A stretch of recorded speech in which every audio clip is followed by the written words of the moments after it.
नमस्कार, म रञ्जन झा।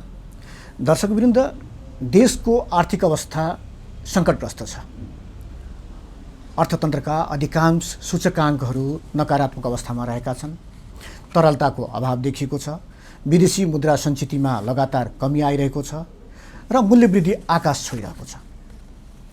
अर्थतन्त्रको यो अवस्थालाई सुधार गर्नको लागि ब्याङ्कहरू र त्यसमा पनि अझ ब्याङ्कहरूलाई नियमन गर्ने नेपाल राष्ट्र ब्याङ्कको भूमिका अत्यन्तै महत्त्वपूर्ण छ।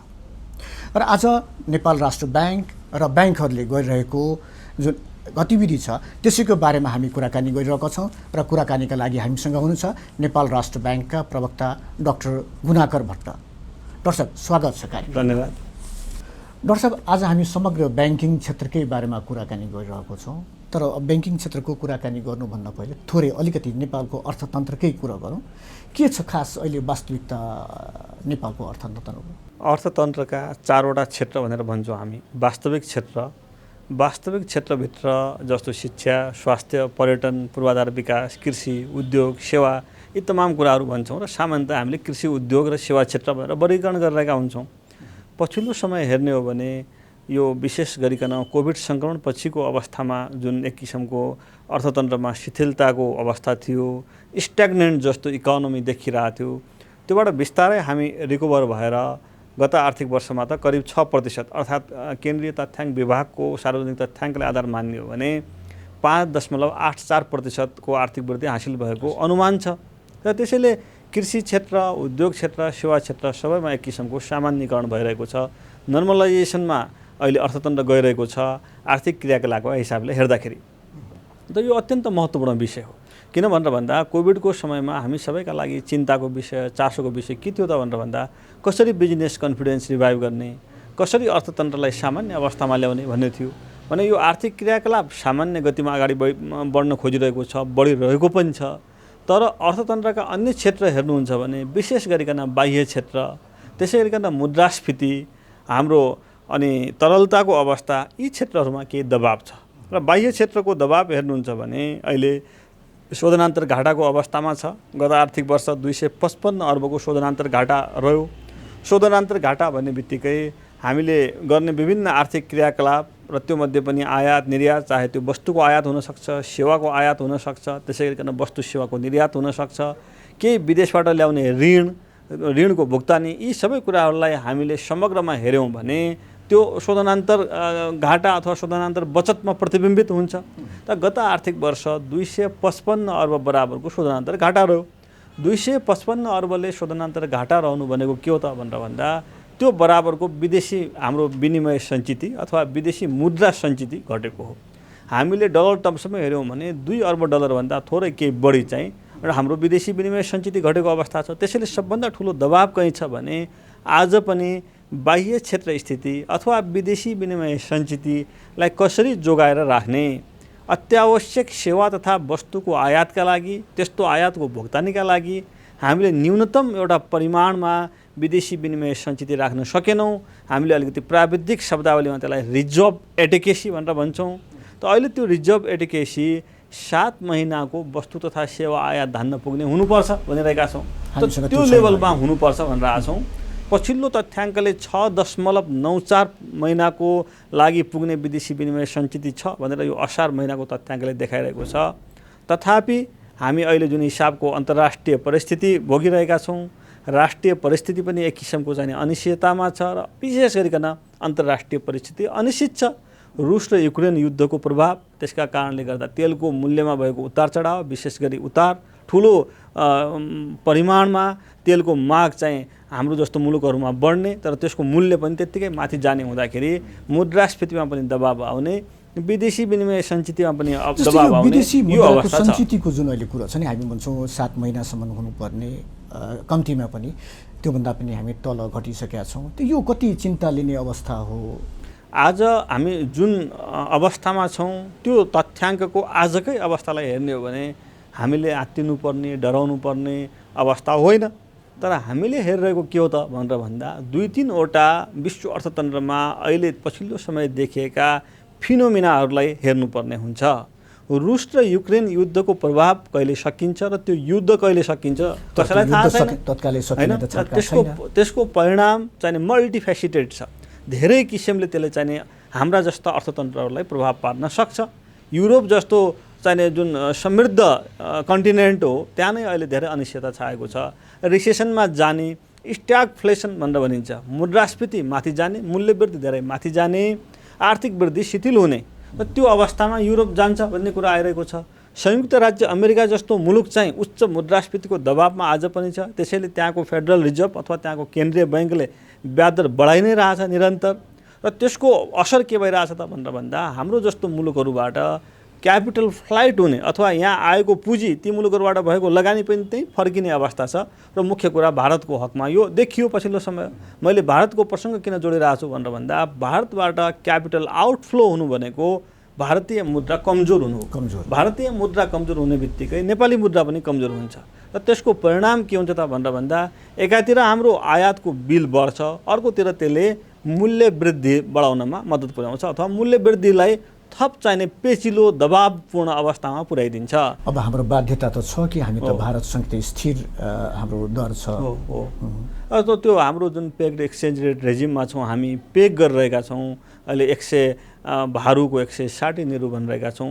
यसमा परिवर्तन गर्ने अथवा यसमा तुरन्तै हामीले चाहिँ रिभ्यू गर्न सक्ने अवस्था पनि आजको दिनमा देखिँदैन, किनकि अन्तर्राष्ट्रिय वातावरण जुन अनिश्चित छ र त्यस्तो अवस्थामा हामीले रेजिममा चेन्ज गर्ने अथवा रेटमै चेन्ज गर्ने कुराहरूले थप अनिश्चितता ल्याइदिन सक्छ। र त्यसैले हामीले अहिले संयमित हुने, राष्ट्र बैङ्कले नि पटक पटक भनिरहेको विषय पनि यही हो कि हाम्रो विदेशी विनिमय सञ्चितको स्रोत चाहिँ असाध्यै साँघुरो छ। त्यो स्रोत भनेको रेमिट्यान्स हो। जस्तो गत आर्थिक वर्षमा हामीले 10 खर्ब रेमिट्यान्स भित्रायौँ, तर 19 खर्बको आयात गऱ्यौँ, 1920 अर्बको आयात भयो। त त्यो ठुलो जुन ग्याप छ हामी सबैले बुझ्न सक्छौँ। त्यो ग्यापलाई कसरी हामीले परिपूर्ति गर्ने? ठिक छ, 2 खर्बको निर्यात भयो, त बाँकी 7 खर्ब छ। त्यो 7 खर्बको जुन ग्याप छ त्यसलाई पूर्ति गर्नका लागि केही वैदेशिक अनुदान, केही वैदेशिक ऋण, केही नेपालीहरूले विदेशमा काम गरेको बापतको आउने पेन्सन, यसले केही त गर्छ परिपूर्ति, तर सबै गर्दैन। त्यसैले आयात र रेमिट्यान्सको बिचको जुन दूरी छ त्यो पनि बढ्दै गइरहेको छ। त्यो पनि हाम्रा लागि चिन्ताको विषय हो। जस्तै एउटा कोभिडको पनि प्रभाव भन्यो भने अहिलेसम्म पनि पुरै अन्त भएको छैन। जस्तै पछिल्लो समय चीनमा लकडाउनै भयो र त्यसपछि यो नयाँ समस्या युक्रेनको समस्या आइसकेको छ, रसिया युक्रेन वारको। यो कतिसम्म जाने भन्ने कुरा अब अहिलेसम्म थाहा छैन। अब अवस्था यही छ। यो अवस्थामा यदि हामीले नेपालकै अर्थतन्त्रको कुरो गर्ने हो भने हामीले ब्याङ्किङ प्रणालीलाई त अब छँदैछ आफ्नो ठाउँमा, केही त्यहाँ भएका जुन हामी सुधारका कुराहरू भइ नै रहेको छ। तर ठ्याक्कै अहिलेको अवस्था कुरा गर्दाखेरि हामी कति चिन्तित हुने, किनकि कतिपय ठाउँमा के पनि आवाज आइरहेको छ। जस्तै अब श्रीलङ्कामा देखियो एउटा आर्थिक सङ्कट, चरम आर्थिक सङ्कट देखियो। कतिपय विद्वानहरूले यहाँको बारेमा पनि कहिलेकाहीँ भनिरहेका हुन्छन् त्यही अवस्था यहाँ। त त्यो अवस्था आउन सक्ने कुनै त्यस्तो सम्भावना? श्रीलङ्काका केही आधारभूत कुराहरू हाम्रोभन्दा फरक थिए र त्यसको मुख्य कारण भनेको के हो त भनेर भन्दा त्यहाँ भएको वित्तीय क्षेत्रलाई कसरी व्यवस्थित गर्ने र सरकारको वित्तलाई कसरी परिचालन गर्ने भन्ने कुरामा त्यहाँ सुरुमा अन्यल देखियो। उहाँहरूले अनुदान धेरै बाँड्ने, ट्याक्सका दरहरू घटाउने, चाहे त्यो भ्यालु एडेड ट्याक्स होस्, चाहे त्यो इन्कम ट्याक्स होस्, कर्पोरेट इन्कम ट्याक्स, यी सबै घटाउने काम गर्नुभयो 2019मा। त्यसको असर एकातिर के भयो त भनेर भन्दा मान्छेहरूको खर्च गर्ने प्रवृत्ति, आयात बढाउने प्रवृत्तिलाई बढायो। त्यसले त्यो सरकारले जब करका दरहरूमा कुनै चाहिँ ठुलो गृह कार्य नगरिकन छुट दिन्छ, भन्सारमा छुट दिन्छ, अन्य कुराहरूमा सरकारले सस्तो लोकप्रियताका लागि छुट दिन्छ भने त्यसको परिणाम के भइदिन्छ त भनेर भन्दा सर्वसाधारणको खर्च गर्ने बानीलाई चाहिँ त्यसले प्रोत्साहित गरिदिन्छ र इम्पोर्ट डिपेन्डेन्ट मुलुकमा त्यसको ठुलो असर हुन्छ। र त्यो सँगसँगै के भयो त श्रीलङ्कामा भनेर भन्दा कोभिड सङ्क्रमणले त्यहाँको सबभन्दा ठुलो चाहिने आयातको अथवा चाहिने विदेशी मुद्रा चाहिने को स्रोत, आयातलाई भुक्तानी गर्ने स्रोत भनेको पर्यटन थियो। त पर्यटन क्षेत्र धराशायी अवस्थामा गयो। त्यसैले श्रीलङ्का आजको अवस्थामा पुगेको छ र त्यहाँ चाहिने सरकारको डेट, सरकारको ऋण बर्डन चाहिँ कुल राष्ट्र उत्पादनको 120% पनि पुग्यो भन्ने तथ्याङ्कहरू छन्। अवस्था त फरक छ, तर थोरै मैले यहाँ डाक्टर साहबले बिचमा रोक्न खोजेँ। सरकारको जुन एउटा सस्तो लोकप्रियता पाउने कार्यक्रमहरू एउटा त्यो भन्नुभयो, अर्को चाहिँ पर्यटनको कुरा गर्नु, कतै न कतै त्यो हामीसँग पनि अलिकति जोडिन्छ। अब जस्तै चुनाव पनि आइरहेको छ, यहाँ पनि सरकारको हामी कार्यक्रमहरू पनि अधिकांश कार्यक्रमहरू चाहिँ सस्तो लोकप्रियतालाई नै फोकस गरेर गरेको देखिन्छ। अब पर्यटन क्षेत्र अहिले पनि हाम्रो राम्रो हुन सकेको छैन। रेमिटेन्सकै कुरा गऱ्यो भने अब त्यसमा पनि अब विभिन्न तरिकाले त्यो आइरहेको छ, कतै न कतै त्यसले त अप्ठ्यारो पार्न सक्ला होइन र? यसमा दुईवटा कुरा हेर्नुपर्छ। एउटा, श्रीलङ्काको सरकारको ऋण नै धेरै थियो। त्यो सरकारको ऋण चाहिँ जुन 100% भन्दा बढी कुल राष्ट्र उत्पादनको हुँदाखेरि सरकारले तिर्ने ब्याजको भार, ऋणको भुक्तानी, यो सबै कुरामा त्यहाँको सरकारलाई दबाब पर्यो र केही महिना अगाडि हामीले सुन्यौँ सरकारले वैदेशिक ऋण तिर्न सक्दैन भनेर घोषणा गर्नुपर्ने अवस्था आयो। त हामी कहाँ फन्डामेन्टली केही फरक छ हो, हामीलाई के लेसन के हो त भनेर भन्दा हामीले फिस्कल प्रुडेन्स मेन्टेन गर्नुपर्छ। फिस्कल प्रुडेन्स भनेको सरकारले आफ्नो खर्च गर्दाखेरि, सरकारले सहुलियत दिँदाखेरि यो सबै कुराहरू विचार गर्नुपर्छ कि हाम्रा स्रोत के हुन्, त्यसलाई चाहिँ हामीले कसरी फाइनेन्स गर्छौँ, त्यो स्रोत दिगो हुन्छ कि हुँदैन भन्ने कुरा सरकारले चाहिँ विचार पुर्याउनु पर्ने हुन्छ। त्यो विचार पुर्याउन सकेन भने भोलि चाहिँ कतै अप्ठ्यारो स्थिति आइदिन सक्छ, इम्ब्यालेन्स चाहिँ हुन्छ, सरकारको फिस्कल इम्ब्यालेन्स हुन्छ। त्यसले चाहिँ एक्सटर्नल सेक्टर भन्छौँ अथवा चाहिँ अघि भनेकै आयात निर्यातका कुराहरू, शोधनान्तर घाटा, चालु खाता घाटा, यी सबै कुराहरूलाई प्रोत्साहित गरिदिने काम, त्यसलाई बढाउने काम गरिदिन्छ। त्यसैले हामीले गर्ने खर्च पनि विवेकपूर्ण हुनुपर्छ, दिगो आर्थिक विकासका लागि हुनुपर्ने हुन्छ। सस्तो लोकप्रियताका लागि हामीले चाहिने करका दरहरू घटाउने अथवा राहत सहुलियत बाँड्ने यस्ता कुराहरूमा अलिकति सजग हुनुपर्छ भन्ने सन्देश पनि हो श्रीलङ्काको पाठ भनेको हाम्रा जस्ता मुलुकका लागि। अब अहिलेको अवस्था आउनुमा खास गरिकन यो आर्थिक यो अर्थतन्त्र जुन एउटा हामी भन्छौँ नि कमजोर अहिले अवस्थामा हामी छौँ, यसमा ब्याङ्कहरू या ब्याङ्किङ प्रणाली भनौँ न, यो कति जिम्मेवार? यसमा केही जिम्मेवारी ब्याङ्किङ प्रणालीबाट पनि लिनुपर्ने देखिन्छ अवस्था हेर्दाखेरि। जस्तो हामीले यो गत आर्थिक वर्षभन्दा अघिल्लो आर्थिक वर्ष जति बेला कोभिडको समय थियो, लकडाउन चाहिँ पटक पटक भइरहेको थियो, आर्थिक गतिविधि सुस्त रहेको थियो, त्यो बेलामा ब्याङ्कहरूले सस्तो ब्याजमा कर्जा उपलब्ध गराउने काम गरे। र त्यो आर्थिक वर्ष भनेको तपाईँको चाहिने 77-78मा 875 अर्ब थप कर्जा विस्तार भएको छ ब्याङ्किङ प्रणालीबाट। त त्यो थप 875 अर्ब कर्जा विस्तार हुँदाखेरि त्यसको असर चाहिँ केमा पर्यो त भनेर भन्दा आयातमा पर्यो, त्यसको असर हाम्रो शेयर बजारका परिसूचकहरूमा पर्यो, त्यसको असर चाहिँ हाम्रो घरजग्गा कारोबारमा देखियो। त्यो सबैले गर्दाखेरि हामीलाई चाहिने बाह्य क्षेत्र व्यवस्थापनमा केही दबाब ल्याउने काम गर्यो र त्यो दिगो पनि भएन। ब्याज दर एकैचोटि 6-7% हामी चाहिने कर्जा दिन्छौँ भनेर जुन उहाँहरूले ब्याज दर घटाउनु भयो, त्यसको परिणाम के हो त भन्दा मान्छेहरूको स्पेन्डिङ बिहेभियर चेन्ज गर्यो, मान्छेहरूको लगानीको बिहेभियर चेन्ज गर्यो। त्यसैले हामीले उपभोग र लगानी गर्ने प्रवृत्तिमा एक किसिमको व्यवस्थापन त्यति बेला गर्न सकेनौँ। यसको के हदसम्म जिम्मेवार ब्याङ्कहरूले पनि चाहिँ हुनुपर्ने देखिन्छ। तर अवस्था कस्तो थियो भनेर भन्दा अर्कोतिर हेर्दाखेरि त्यति बेला हामी कोभिड सङ्क्रमणको अवस्थामा थियौँ। त्यसैले कसरी हुन्छ बिजनेस कन्फिडेन्स चाहिँ रिभाइभ गर्ने भनेर केही मोनिटरी इजिङका कामहरू हामीले गऱ्यौँ। अब त्यो मोनिटरी इजिङ गरिसकेपछि ब्याङ्कहरूले कर्जा प्रवाह गर्दाखेरि त्यसको दिगो परिचालनमा, त्यसको दिगो चाहिने उत्पादकत्वमा चाहिने अलिकति ध्यान पुर्याउन नसकेको चाहिँ हो। तर नियमनकारी निकायको कुरा गर्दाखेरि त्यो त राष्ट्र ब्याङ्क नै हो। त्यस हिसाबले कि राष्ट्र ब्याङ्कले त्यति बेला यसलाई खुब राम्ररी या भनौँ न प्रभावकारी ढङ्गले नियमन गर्न नसकेको हो, खास गरी कोभिड पछिको। राष्ट्र ब्याङ्कले गर्ने तरिकाहरू के हुन्छन् त भनेर भन्दा एउटा भनेको मोरल सुएसन, अर्को भनेको कतिपय दरहरूमा जस्तो CRR भनेर भन्छौँ, ब्याङ्क दर भनेर भन्छौँ, यस्ता दरहरूमा प्रत्यक्ष रूपमा हस्तक्षेप गर्ने। अर्को भनेको मोरल सुएसन, नैतिक दबाब सिर्जना गर्ने। यहाँहरूले हेर्नुभयो भने 2077 मङ्सिरमा हामीले मौद्रिक नीतिको प्रथम त्रैमासिक समीक्षा गऱ्यौँ। त्यति बेला नै के भनेका छौँ भनेर भन्दा हामीले अलिकति दिगो रूपमा सोच्नुपर्छ।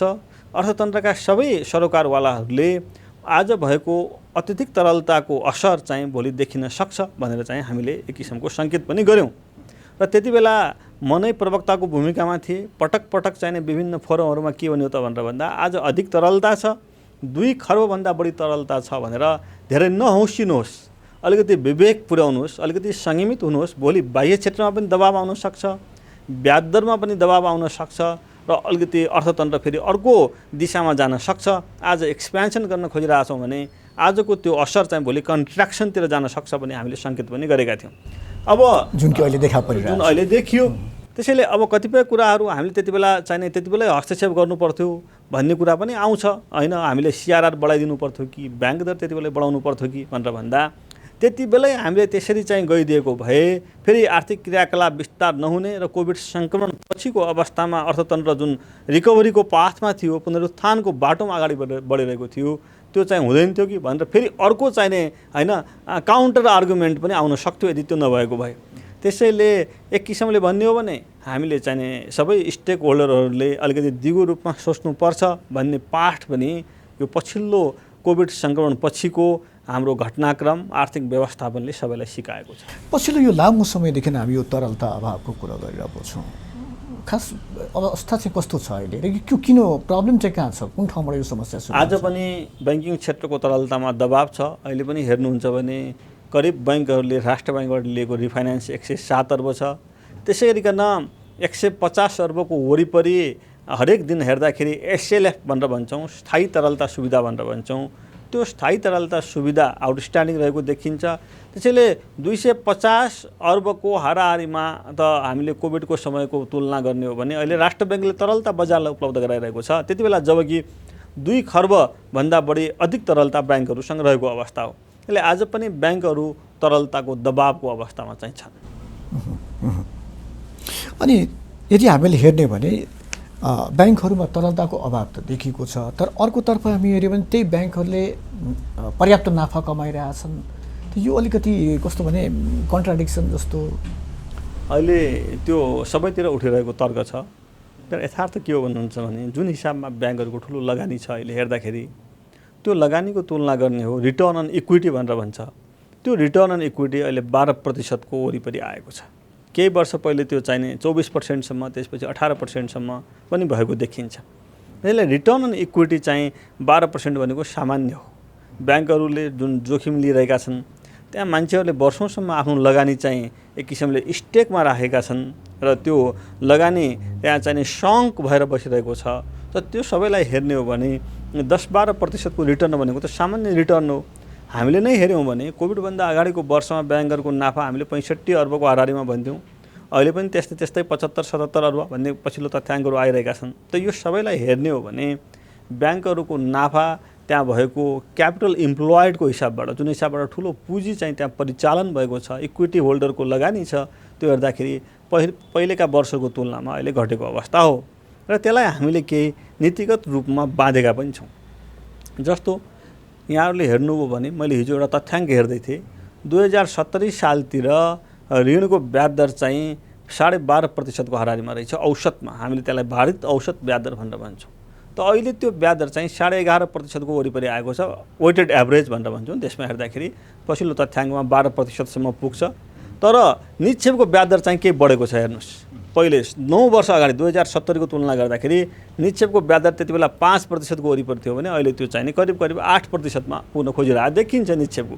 हामीले जुन मैले भन्न खोजेको के भनेर भन्दा स्प्रेडको व्यवस्था गरेका छौँ। वाणिज्य बैङ्कहरूले निक्षेपमा दिने ब्याज र कर्जामा लिने ब्याजको बीचको अन्तर 4.4% भन्दा बढी हुनु हुँदैन। तपाईहरु 4.4% भित्र त्यसलाई सीमित गर्नुहोस् भनेर स्प्रेड तोकेका छौँ। त्यसले पनि उहाँहरूलाई बाधेको छ। त्यसैले तर यो जस्तै नेपाल राष्ट्र ब्याङ्कको नीति जुन छ यो ब्याङ्कहरूले चाहिँ कतिको मानेका छन्? ब्याङ्कहरूले राष्ट्र ब्याङ्कको नीति मान्नुपर्छ, त्यो बाध्यात्मक छ। हाम्रो निर्देशनको अवज्ञा हुने बित्तिकै नेपाल राष्ट्र ब्याङ्कले नेपाल राष्ट्र ब्याङ्क ऐनको 100 दफा 100 मा व्यवस्था छ र त्यो नेपाल राष्ट्र ब्याङ्क ऐनको दफा 100 मा भएका विभिन्न व्यवस्थाहरू सचेत गराउने, जरिवाना गर्ने, त्यहाँको बोर्डहरूलाई चाहिँ भोलि चाहिँ हटाउनेसम्मको काम हुन सक्छ। त्यसैले निर्देशनको अवज्ञा हुनु हुँदैन। तर हामी कुनै पनि चाहिने एक्सट्रिम पोइन्टमा जानुभन्दा पहिले उहाँहरूलाई सजग गराउँछौँ, नैतिक दबाव सिर्जना गर्छौँ। हाम्रा सुपरिवेक्षणहरू हुन्छन्, त्यो सुपरिवेक्षणको प्रतिवेदनले पनि उहाँहरूलाई चाहिँ करेक्सन हुनुहोस् भनेर दिन्छ र त्यो कुनै हिसाबबाट पनि भोलि करेक्सन नहुने अवस्था आयो भने हामीले एक्सट्रिम मेजर्स चाहिँ अपनाउनु पर्ने हुन्छ, जुन चाहिँ सिस्टमको हितका लागि, निक्षेपकर्ताको हितका लागि हुन्छ, तर केही सीमित मान्छेहरूका लागि अप्रिय हुन सक्छ।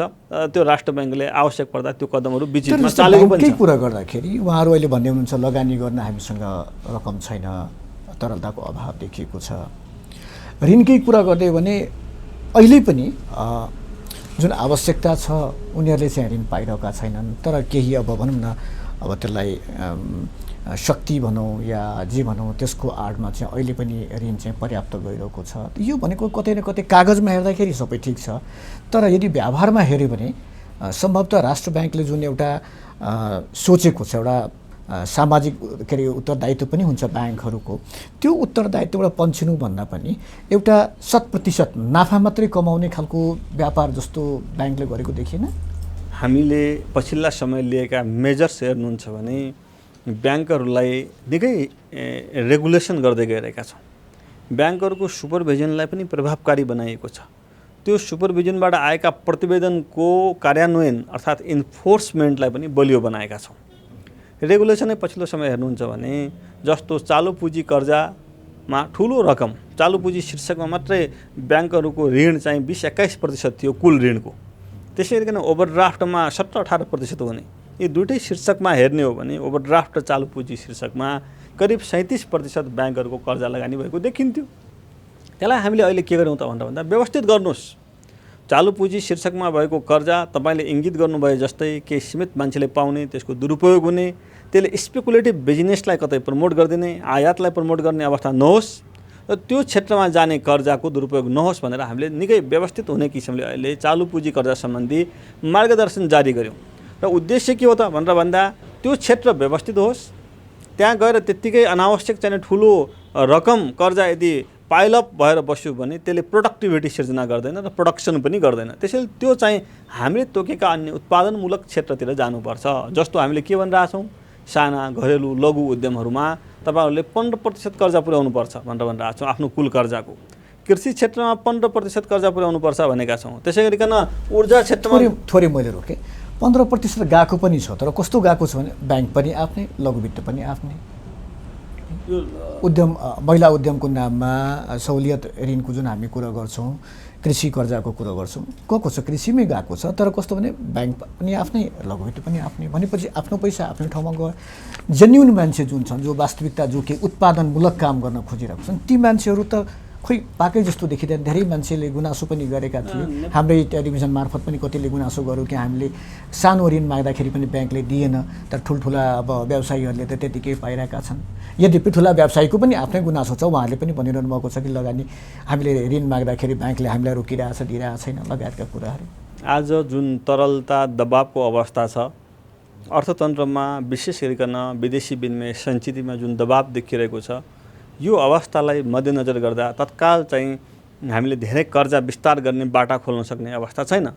यसमा हामी सबैले संयमित हुनुपर्ने अवस्था चाहिँ छ। तर हामीले तोकेका उत्पादनमूलक क्षेत्रमा कर्जा जाओस् भनेर हामीले कतिसम्म गरिरहेछौँ भन्नुहुन्छ भने ब्याङ्कहरूलाई हरेक दिन चाहिँ एसएलएफ सुविधा दिइरहेछौँ। मैले यसको उद्देश्य चाहिँ कर्जा नै दिनुपर्छ भन्ने त होइन, तर कुनै न कुनै हिसाबबाट त्यसले ब्याङ्कलाई सपोर्ट पनि गरिरहेको छ। राष्ट्र ब्याङ्कले जुन मोनिटरी इन्स्ट्रुमेन्ट्स मार्फत मौद्रिक औजार भनेर भन्छौँ, जस्तो स्थायी तरलता सुविधा दिने, त्यसै गरिकन ओपन मार्केट अपरेसन्समा हामीले आउटराइट पर्चेज गरिरहेका छौँ। यसले उनीहरूको तरलतालाई अलिकति इज गरोस् भन्ने चाहिँ राष्ट्र ब्याङ्कको उद्देश्य हो। अब अहिले जहाँसम्म सानाले पाएनन् ठुलाले धेरै पाए भन्ने छ, त्यो परिस्थिति अहिले धेरै चेन्ज भएको छ। पछिल्ला केही महिना यता ब्याङ्कहरू समग्रमै कर्जा विस्तार गर्नका लागि रिसोर्स कन्स्ट्रेन्ट भएको, स्रोतको अभाव भएको अवस्थामा छन् र यो अवस्था केही समय प्रोलङ हुन्छ कि भन्ने हामीलाई पनि देखिरहेछ। जबसम्म विदेशी विनिमय सञ्चित हाम्रो कम्फर्टेबल लेभलमा आउँदैन, हुनसक्छ भोलि 9 महिनाको रिजर्भ एडुकेसन लेभल चाहिँ केलाई हामी मान्छौँ, कति महिनालाई कम्फर्टेबल? कम्तीमा अहिले 7 महिनाको वस्तु तथा सेवा आयात धान्न पुग्ने विदेशी विनिमय सञ्चित हुनुपर्छ भनिरहेछौँ। त्यो भनेको न्यूनतम हो। भोलि 8 महिना 9 महिना हुने भनेको के हो त भनेर भन्दा हाम्रो ढुकुटीमा विदेशी विनिमय सञ्चित थपिँदै जान्छ। हाम्रो ढुकुटीमा विदेशी विनिमय सञ्चित थपिँदै गरेपछि त्यो बराबरको स्वदेशी मुद्रा बजारमा परिचालन हुन थाल्छ। ब्याङ्कहरूको कर्जा दिने क्षमता पनि त्यसले बढाउने हुन्छ। अब अहिले त के देखियो भने अधिकांश जुन के अरे लगानी ब्याङ्कले गरेको छ, ऋण कर्जा जुन प्रवाह गरेको छ, त्यो कस्तो भने उत्पादनमूलक भन्दा पनि यो आयातमुखी सेवामा बढी भएको देखियो। त्यसलाई अलिकति हुन त राष्ट्र ब्याङ्कले गरेकै हुन गरेको होइन, तर त्यसलाई चाहिँ पूर्ण नियन्त्रण अहिले गर्न सकिन्न। यो हाम्रो अर्थतन्त्रको संरचनासित पनि जोडिएको छ। हाम्रो अर्थतन्त्रको आजको संरचना हेर्नुहुन्छ भने ठुलो कन्ट्रिब्युसन के को छ त भन्दा सेवा क्षेत्र। त्यो सेवा क्षेत्र भन्ने बित्तिकै तपाईँको पर्यटन, होलसेल रिटेल ट्रेड, ट्रान्सपोर्टेसन यी लगायतका होटल व्यवसाय, शिक्षा, स्वास्थ्य यी सबै आइपुग्छन् त्यो भित्र।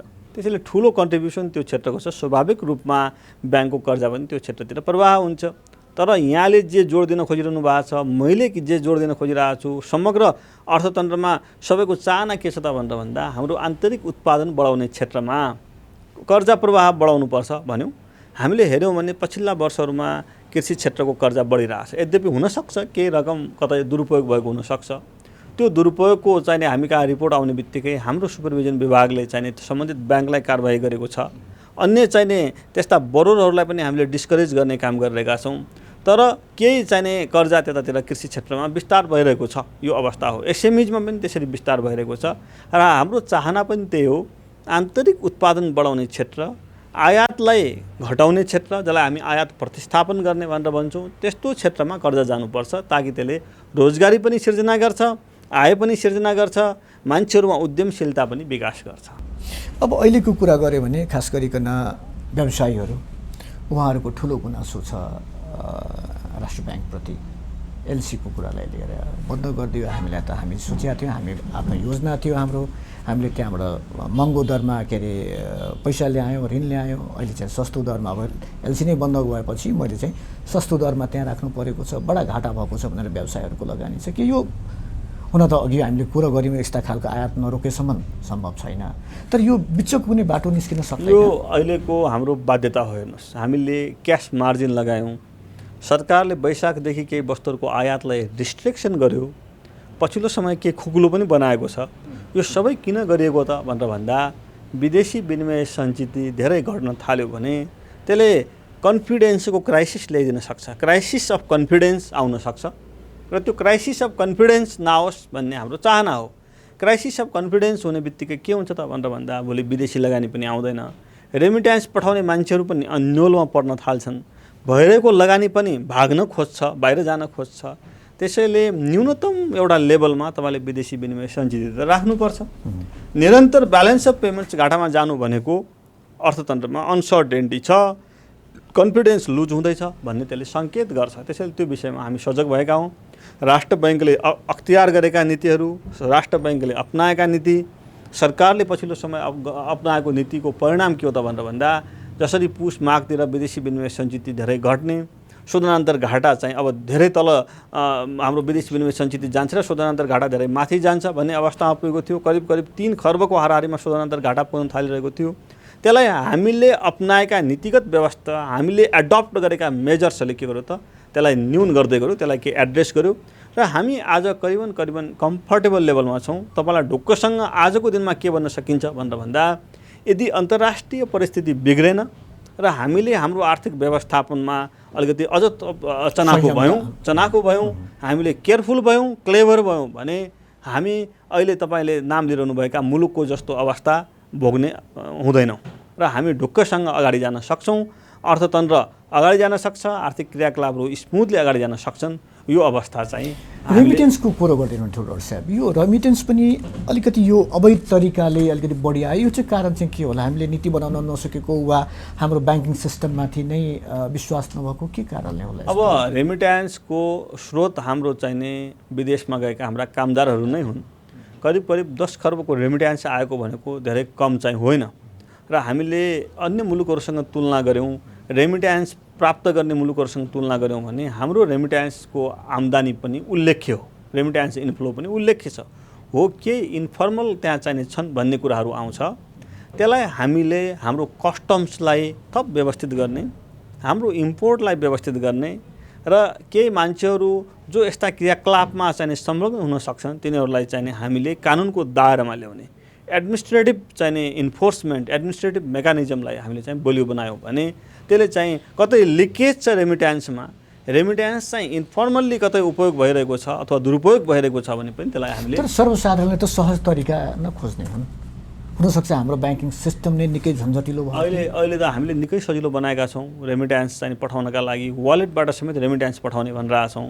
अहिले ब्याङ्कहरूले विभिन्न ठाउँमा चाहिँ आफ्ना सम्पर्क कार्यालय खोल्नु भएको छ। रेमिट्यान्स कम्पनीहरूले आफ्नो नेटवर्क विस्तार गर्नुभएको छ। केही ठुला रेमिट्यान्स कम्पनीहरूले ठुलो रकम रेमिट्यान्स भित्राउनु भएको छ। उहाँहरूले आफ्ना चाहिने ब्रान्चेसहरूलाई एक्सपेन्सन गर्ने, आफ्नो सम्पर्क विस्तार गर्ने काम गरिरहनु भएको छ। हिजोको जस्तो अवस्था छैन, तर मान्छेहरूमा केही सजगता सचेतना पनि सँगसँगै चाहिन्छ कि भोलि रेमिट्यान्स हामीले इन्फर्मल च्यानलबाट पठायौँ भने एकातिर त्यो कतै चाहिने जोखिममा पर्न सक्छ, डुब्न सक्छ भन्ने एकातिर छ भने अर्कोतिर के हो त भन्दाखेरि हामी विदेश गएर काम गर्ने भनेको पहिलो प्रायोरिटी भनेको आफ्नो घर परिवारकै लागि हो। घर परिवारको शिक्षा, स्वास्थ्य, जीवनस्तर यसका लागि चाहिने हामीले त्यहाँ आफ्नो श्रम बेचिरहेछौँ भने अर्कोतिर सँगसँगै के हो त भन्दा यदि हामीले कमाएको पैसा ब्याङ्किङ सिस्टमबाट ल्यायौँ भने आज ब्याज बढी पाउँछ। ब्याङ्कले हामीलाई चाहिँ हामीले चाहिँ आफ्नो बचत नेपालमा राख्दाखेरि अहिले 11% ब्याज पाइरहेछौँ भने उहाँहरूले थप 1% न्यूनतम ब्याज पाउनुहुन्छ। ब्याङ्करलाई हामीले भनेका छौँ कति सूचनाको अभाव पनि न्यूनतम 1% ब्याज थप्नुहोस् भनेका छौँ। सरकारको वैदेशिक रोजगार बचत पत्र छ, त्यसमा 12.5% ब्याज छ। त्यसैले केही ढोका त खोलिएका छन्, त्यसमा उहाँहरूको चाहिने अलिकति अवेरनेस अथवा उहाँहरूसम्म यो सूचना पुर्याउने काम पनि हामीले गर्नुपर्छ। यसमा हाम्रा बैङ्कहरूको पनि भूमिका हुनुपर्छ, निजी क्षेत्रको पनि भूमिकाहरू हुनुपर्छ। निजी क्षेत्रले के बुझिदिनुपर्छ भनेर भन्दा हामीले रेमिट्यान्सलाई इन्फर्मल बाटोबाट दुरुपयोग कतै गरेका छौँ अथवा कसैले गर्छ भने त्यसलाई निरुत्साहित गरौँ र फर्मल च्यानलबाट ब्याङ्किङ च्यानलबाट रेमिट्यान्स ल्याउनका लागि हामी पनि सहयोग गरौँ भन्ने बित्तिकै यहाँ तरलताको अभाव भोलि आजको जस्तो नहुन सक्छ, केही त्यसलाई एड्रेस गर्न सकिन्छ। त्यसैले केही रेमिट्यान्स लिकेज भएको छ भन्ने जुन अनौपचारिक कुराहरू आउँछन् त्यसलाई हामीले एड्रेस गर्नका लागि सामूहिक प्रयास, कन्सर्टेड र कलेक्टिभ इफोर्ट चाहिँ भेरी इम्पोर्टेन्ट छ। डाक्टर साहब, आज हामी समग्र ब्याङ्किङ प्रणालीकै बारेमा कुरो गरिरहेको छौँ र अघि हजुरले वालेटको कुरो गर्नुभयो। यो जुन अहिले यो डिजिटल ब्याङ्किङ हुन त एकदमै नयाँ अवधारणा त होइन, लामो समयदेखि नै आइरहेको हो।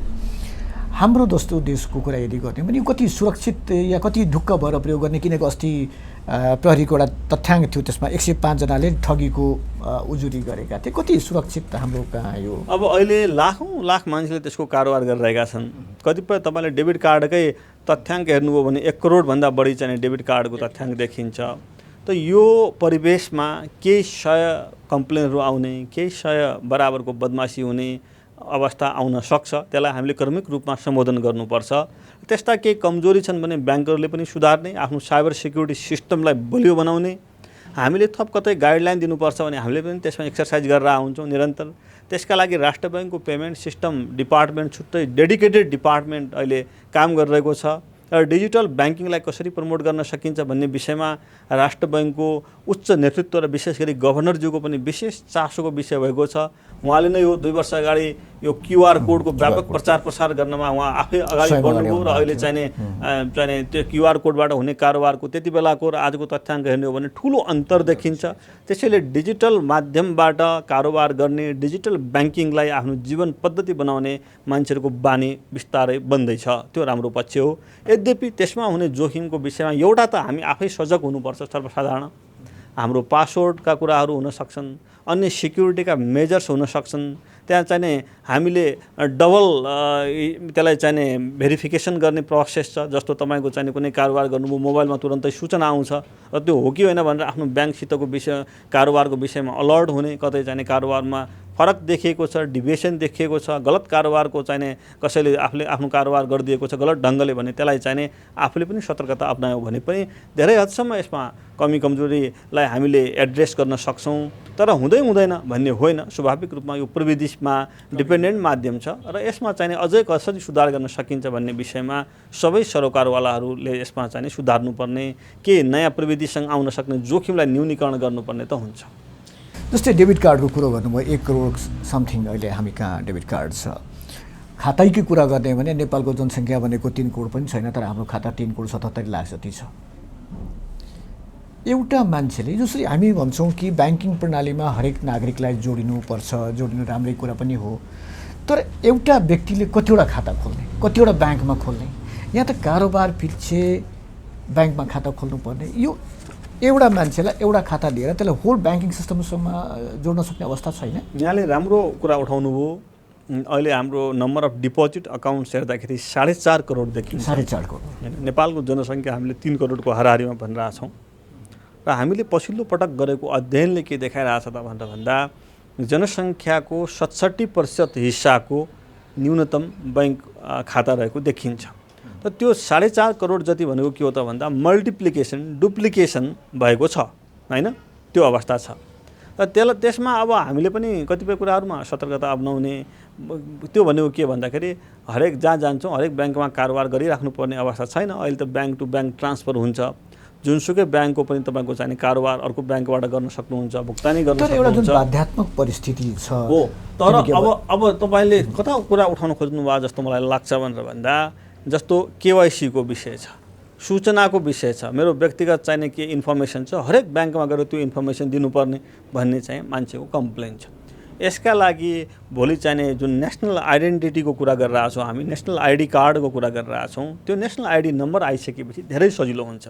यद्यपि सेन्ट्रल केवाइसी सिस्टम हामीले डिजाइन गर्न सक्छौँ कि भनेर केही छलफल त भइरहेछ, तर यो सिस्टम डिजाइन गर्ने क्रममा पनि एउटा सेन्ट्रलाइज्ड आइडी भयो भने त्यो चाहिने सजिलो हुन्छ। जस्तो विदेशमा कतिपय मुलुकहरूमा सोसल सिक्युरिटी नम्बर हुन्छ, अब इन्डियामै चाहिने उनीहरूले एउटा नम्बर दिएका छन्, आधार कार्डले नम्बर दिइरहेछ जस्तो लाग्छ।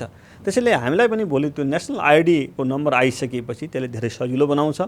र आज देखिएको हरेक ब्याङ्कमा जाँदाखेरि हामीले आफ्नो सबै इन्फर्मेसन दिनुपर्ने, अनि अलिकति त्यति मात्रै होइन, यदि एकदम सर्वसाधारणको हिसाबले सोच्ने भने जति ठाउँमा काम गर्यो त्यतिवटा ब्याङ्क, किनकि अब त पेमेन्ट पनि ब्याङ्क थ्रु नै भइरहेछ। हामी कागजातको खर्च जोडौँ, हामी फोटोग्राफ्सको कुरा गरौँ, हामी त्यसपछि झन्झटको कुरो गरौँ, समयको कुरो गरौँ, र अन्तिममा त्यो काम छोडेपछि मान्छे नयाँ ब्याङ्कसँग फेरि जोडिँदो रहेछ। त्यहाँ जोडिने बेलामा कम्तीमा 500-1000 रुपियाँ उसको त्यतिकै छुट्दो रहेछ।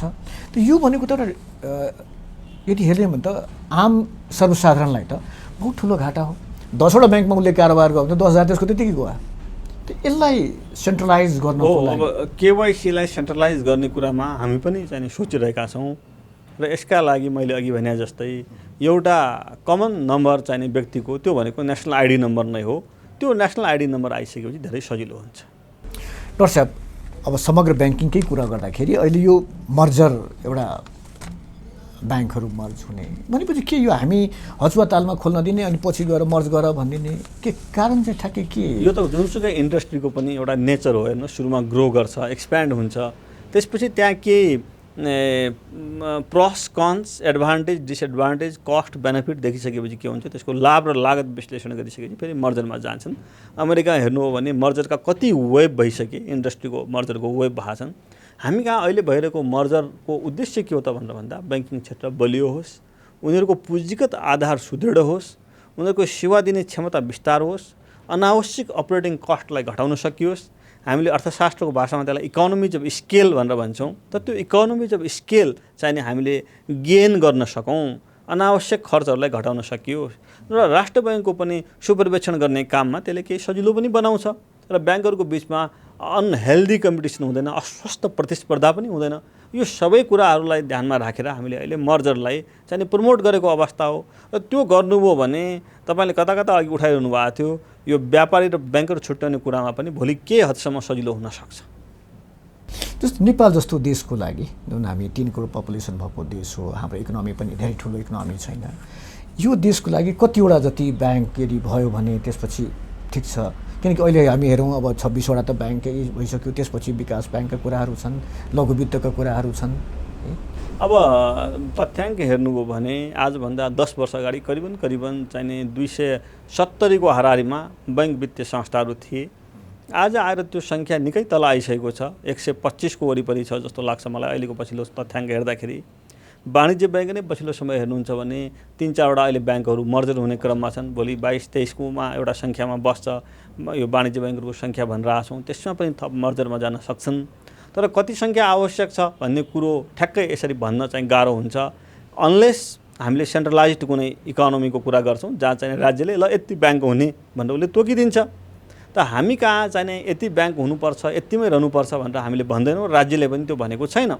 तथापि जहाँसम्म हाम्रो पछिल्लो अध्ययन, हामीले गरेको चाहिँ विश्लेषण र अरू मुलुकहरूको चाहिँ सन्दर्भ सबै हेर्दाखेरि हामी कहाँ 15 देखि 20 सम्म वाणिज्य ब्याङ्क चाहिँ उपयुक्त हुन सक्छन् भन्ने निष्कर्षमा हामी पुगेका छौँ। र त्यही क्रममा अहिले केही ब्याङ्कहरू भटाभट मर्जर भइरहेका छन् र जसरी चाहिँ उनीहरू मर्जरको प्रक्रियामा अगाडि बढिरहेका छन् त्यो हेर्दा करिबन वाणिज्य ब्याङ्कको सङ्ख्या 20 को वरिपरि आएर बस्छ, जुन कम्फर्टेबल हुन्छ भन्ने हामीलाई लागेको छ।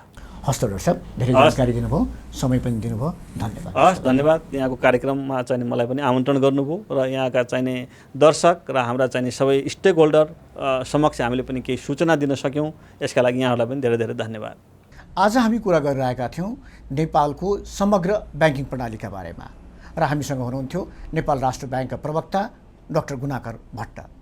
आगामी दिनमा यस विषयमा थप जानकारी लिएर हामी आउने नै छौँ। तबसम्मको लागि नमस्कार।